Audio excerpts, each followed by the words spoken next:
পদূলিৰ মুখত হেঁপাহৰ বহাগৰ বিহু ইতিমধ্যে দেখা গৈছে ৰাজ্যৰ চৌদিশে এতিয়া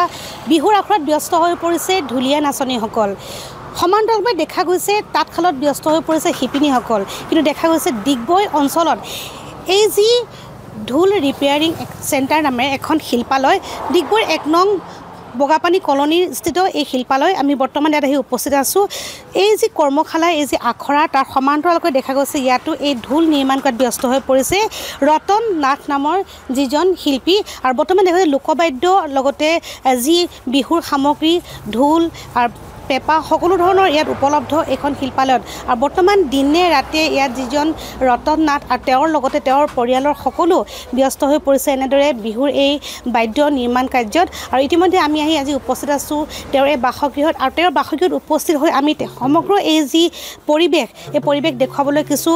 প্ৰয়াস কৰিছোঁ বৰ্তমান আমি দেখুৱাইছোঁ তেওঁৰ এই বাসগৃহৰ পৰিৱেশ তেওঁৰ পৰিয়ালৰ সকলো এতিয়া ব্যস্ত হৈ পৰিছে এনেদৰে ঢোল নিৰ্মাণ কাৰ্যত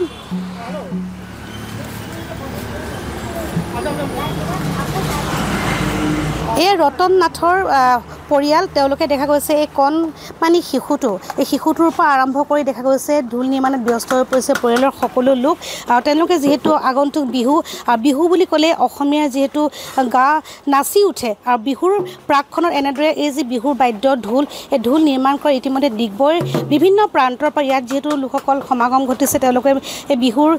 ঢোল নিৰ্মাণ কাৰ্যত লাগি পৰিছে দিনে নিশাই এনেদৰে তেওঁৰ পৰিয়ালৰ সকলো লোকেই ঢোল নিৰ্মাণ কৰাত ব্যস্ত হৈ পৰিছে এতিয়া আৰু পোনপ্ৰথমতে আমি সেই যি ঢোল নিৰ্মাণ কাৰ্যত ব্যস্ত হৈ থকা ৰতন নাথৰ পৰিয়ালৰ যিগৰাকী তেওঁৰ পৰিয়ালৰ লোক আমি তেওঁলোকৰ কাষলৈ আহিবলৈ যিটো কিছু যত্ন কৰিম তেওঁলোকৰ মুখেৰে জানিবলৈ চেষ্টা কৰিম কেনেদৰে এই নিৰ্মাণ কাৰ্যত ব্যস্ত হৈ পৰিছে কিন্তু তাৰ পূৰ্বে যিহেতু তেওঁৰ ইয়াত ঢোল নিৰ্মাণ কৰিবলৈ দিছিল এজন গ্ৰাহক ডিগবৈৰ এজন সচেতন সমাজ সেৱক আমি তেওঁৰ মুখেৰে কিছু কথা জানিবলৈ চেষ্টা কৰিম কি ক'ব যে দাদা আপুনি ইয়াতে ঢোল নিৰ্মাণ কৰিব দিছে ডিগবৈৰ অঞ্চলৰ মাজমজিয়া স্থিত এই যি শিল্পালয় আৰু যথেষ্ট লোক উপকৃত হৈছে ইয়াত আজি প্ৰায় ৩০টা বছৰ ধৰি এনেদৰে তেওঁলোকে ঢোল নিৰ্মাণ কৰি আছে কি ক'ব এই ক্ষেত্ৰত মই প্ৰথমতে আপোনালোকক ধন্যবাদ জ্ঞাপন কৰিছোঁ আপোনালোকে খুব ধুনীয়া কাম এটা কৰিছে ৰতন নাথ এখেতৰ ওচৰত মই কেইবাবাৰো আহিছোঁ আজি কেইবাবছৰ আগৰ পৰা তেখেতৰ লগত মোৰ সম্পৰ্ক আছে মোৰ দুজনী ছোৱালী তেওঁলোকে ঢোল খোল এনেকৈ বজোৱা মেলা কৰে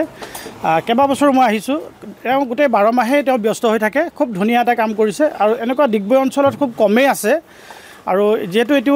আমাৰ উৎসৱৰ সময় বিশেষকৈ বহাগ বিহুৰ সময় এই সময়টোত ঢোলৰ যথেষ্ট চাহিদা আছে আৰু তেওঁ আজি প্ৰায় 4-5 মাহমানৰ আগৰ পৰা কাম কৰিয়ে লাগি আছে কণ্টিনিউ আপোনালোকে দেখিছে বহুতখিনি মানে ইয়াতে তেওঁ ঢোল এনেকুৱা কৰিছে ৰেডি কৰিছে মই প্ৰতিবাৰে আহোঁ ভাল তেওঁ কামখিনি আৰু খুব ভাল হওক আৰু আগুৱাই যাওক আৰু মই এই ক্ষেত্ৰত এষাৰ কথা ক'ব খুজিম যে আমাৰ উঠি অহা যিবিলাক নৱপ্ৰজন্ম তেওঁলোকে কিন্তু এই এনেকুৱা ধৰণৰ কামবিলাক এটা উদ্যোগ হিচাপে তেওঁলোকে ল'ব পাৰে কিন্তু কৰ্মসংস্থাপনৰ ইয়াত বহুত ধুনীয়া সুযোগ আছে যিহেতু অকল বিহু বুলিয়ে নহয় যিকোনো সময়তে ঢোল খোল মৃদং চব আমাক লাগিয়ে থাকে গতিকে আৰু ডিগবৈ গোটেই অঞ্চলটোতে এতিয়া কৰ্মসংস্কৃতিটো অলপ বাঢ়িছে মই কৰ্মসংস্কৃতি মানে এইটো কথাই ক'ব খুজিছোঁ বিশেষকৈ কৰ্মশালাবিলাক খুব বেছিকৈ কৰ্মশালাৰ মানে পৰিভৰ বাঢ়িছে এইটো ভাল কথা উঠি অহা কণ শিশুবিলাক তেওঁলোকে ভাওনাৰ কৰ্মশালাও হয় ভাওনা আখৰা কৰে তাতো খোলৰ দৰকাৰ হয় নেগেৰা খুব ধুনীয়াকৈ শংকৰ জয়ন্তীৰ সময়ত লাগে নেগেৰাত আপোনাৰ নেগেৰা ইয়াত তেওঁলোকে ৰিপেয়াৰিং কৰে ঢোল খোল নেগেৰা মৃদং চব কৰে খুব ধুনীয়া খুব ভাল আৰু এইটো আমি উদ্যোগলৈ মই ভাবিছোঁ আমাৰ উঠি অহা নৱপ্ৰজন্ম ইয়াত জড়িত হ'লে যথেষ্ট প্ৰফিট হ'ব কৰ্মসংস্থাপন পাব আৰু তেখেতৰ মই মানে এইটো ভাল পাওঁ তেখেতৰ ভৱিষ্যত উজ্জ্বল কামনা কৰিছোঁ ধন্যবাদ নিশ্চয় যিটো ক'ব লাগিব এই যি ৰতন আমি প্ৰথমতে সেই ৰতন নাথৰ সেই যি পৰিৱেশ ঘৰৰ পৰিৱেশ তেওঁ নিজৰ বাসগৃহৰ এই পৰিৱেশত আমি ইতিমধ্যে নিউজ 18ত দেখুৱাবলৈ যিটো চেষ্টা কৰিছোঁ তেওঁৰ বাসগৃহৰ পৰিৱেশ আৰু খুব সুন্দৰভাৱে তেওঁ দিনে ৰাতিয়ে ইতিমধ্যে জানিব পাৰিছোঁ যে প্ৰায় 4-5 মাহৰ পূৰ্বৰে পৰা এনেদৰে ঢোল নিৰ্মাণ কাৰ্যত তেওঁ ব্যস্ত হৈ পৰিছে ৰিপেয়াৰিঙত ব্যস্ত হৈ পৰিছে ডিগবৈ অঞ্চলত বিভিন্ন প্ৰান্তৰ পৰা লোক ইয়াত সমাগম ঘটিছে কিয়নো আগন্তুক বিহু আৰু বিহুৰ পূৰ্বে যি লোক বিহুৰ বাদ্য ঢোল এই ঢোল সম্পূৰ্ণ কৰি নিৰ্মাণ কৰি উঠিব লাগিব প্ৰথমতে আমি আপোনাৰ ওচৰলৈ আহিছোঁ কি ক'ব আপুনি কিমান দিনৰ পৰা ইয়াত ব্যস্ত হৈ পৰিছে আৰু কেনেদৰে আপুনি এই কাৰ্যত লিপ্ত হৈছে প্ৰায় 30টা বছৰ অতিক্ৰম কৰিছে বুলি জানিব পাৰিছোঁ প্ৰথমত আমাৰ মোৰ শ্বশুৰবাৰ আছিলে ডিগবৈ 1 নম্বৰ গোলাইত ৰেলৱে ভাঙিলে ভঙাৰ পাছতে ঢোল দোকান ভাঙি হ'ল তো ভঙাত কি কৰিব নিৰ্ভৰ হৈ গ'ল কোনো খাবলৈ নাই খোৱা অসুবিধা তেওঁ আমি সিদ্ধান্ত লৈছোঁ মানে কিবা এটা কৰি খাব লাগিব এই ঢোল দোকানটো খুলিছোঁ শ্বশুৰবাৰ কৰ্মটো মই জোৱাই হয় তাৰমানে খুলি দিলোঁ খুলি দিয়া পাইছোঁ চবেই ৰাইজে কৈছে জোঁৱাই খুলি দিয়া ভালেই কথা আৰু এইটো আমি অসমীয়া সংস্কৃতিৰ কাৰণে বচাই দিব বিচাৰিছোঁ যে অসমীয়া মানুহ কষ্ট নহওক আমাৰ অসমীয়া জাতিৰ কাৰণে কষ্ট হওক বা বেংগলী হওক আদিবাসী হওক যি হওক নহওক তেওঁলোকৰ কষ্ট হ'ব নালাগে যেতিয়া বাদ্যযন্ত্ৰ চবৰ নাম কীৰ্তন সংগীত বিহু তাৰপৰা আপোনাৰ ভাওনা সদায় ধেৰ কিবা কিবি হৈ থাকে তো তেহেঁতৰ কাৰণে আমি বচাই দিব বিচাৰোঁ এই বস্তুটো সংগীতটো বচাই দিওঁ যে আমি চবেই থাকক হিন্দু সমাজত বা সনাতন সমাজত চবত ভাল যেনে থাকে বা নাম চাম গাই থাকক আমিও ভাল পাম আমাৰো কাম আহিব তেহেঁতৰ নামটো হ'ব ঈশ্বৰৰ প্ৰতিয়ে মানে ভাল পোৱা হ'ব আগন্তুক যিহেতু বিহু এবাৰ আপুনি কিমান ঢোল ৰিপেয়াৰিঙৰ বাবে ইয়াতে এবাৰ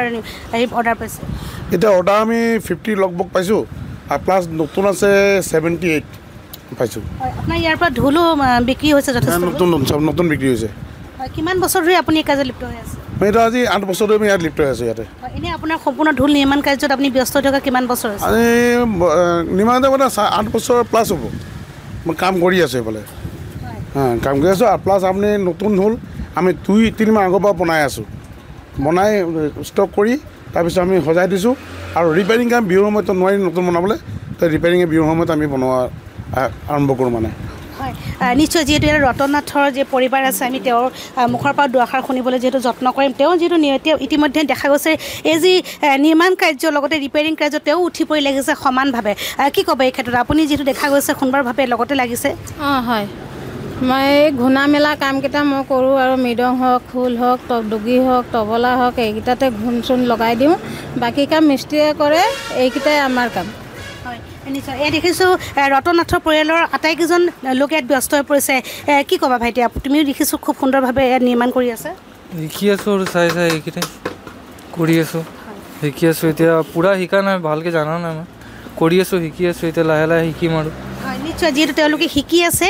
যিটো ৰতন নাথৰ এক সুন্দৰ যিটো প্ৰয়াস কিন্তু ৰতন নাথে আজি প্ৰায় 30টা বছৰ ধৰি ডিগবৈ অঞ্চলত এনেদৰে ঢোল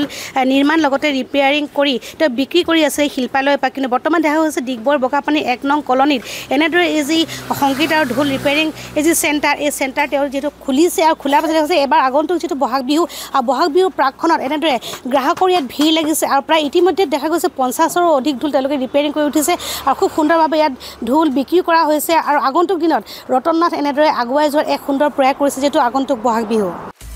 আপুনি বিচৰা বাতৰি পাব কেৱল নিউজ 18 এপত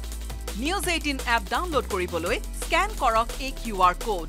গুগল প্লে ষ্টৰতো পাব এই নিউজ 18 এপ